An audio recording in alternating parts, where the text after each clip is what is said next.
أعوذ بالله من الشيطان الغوي اللعين. توكلت على الله رب العالمين، والصلاة والسلام على خيرة خلقه أجمعين، محمد وعلى عترته الطيبين الطاهرين حبتي. السلام عليكم ورحمة الله تعالى وبركاته. قصة جميلة فيها عبرة عن حبيب قلوبنا وطبيب نفوسنا، نبينا الأكرم والأعظم، سيد الأنبياء والمرسلين، أبي القاسم محمد صلى الله عليه وعلى آله الطيبين الطاهرين. حبتي، في يوم من الأيام أهديت عباءة للنبي، فجعلها عند أم المؤمنين خديجة سلام الله عليها. فطرق الباب فقير سائل، قال: يا رسول الله، أنا فقير. فقال: يا خديجة، اعطي ذلك الفقير تلك العباءة. أعطته العباءة. ذهب الفقير إلى السوق مهرولا وهو ينادي: من يشتري عباءة رسول الله صلى الله عليه وآله؟ هذه عباءة النبي. فتهافت الناس عليه، كل يريد شراءها.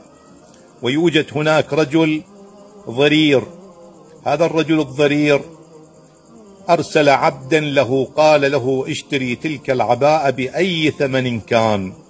وفعلا راح العبد واشترى تلك العباءة. لما نظر إليها الرجل مسكها بيده، قال له: أنت حر لوجه الله. فوضع العباءة على وجهه ونادى: اللهم إني أسألك بنبيك نبي الرحمة محمد صلى الله عليه وآله، لما شافيتني بعباءته الشريفة وبركاته. وفعلا شفي الرجل، فذهب مهرولا إلى النبي فرحا بنور وجهه. فلما نظر للنبي قال له: يا رسول الله، هذه العباءة قضيتها كذا، وجدتها عند الرجل وكذا. فتبسم النبي حتى ظهرت نواجذه الشريفة.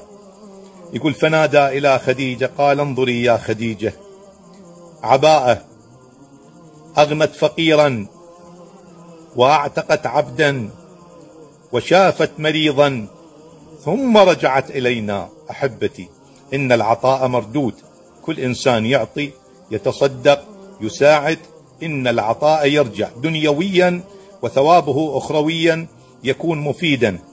هذه القصة إذا سمعتها جزاكم الله ألف خير، انشروها، وكل واحد يسمعها ويصلي على محمد وآل محمد له 1000 حسنة، وكل من نشرها له 1000 حسنة، وكل من سمعها له 1000 حسنة، وكل من دعا إليها له 1000 حسنة، وكل من ساعد في إيصالها للناس له 1000 حسنة، حتى تكون في اليوم والليلة 1,000,000 حسنة إن شاء الله.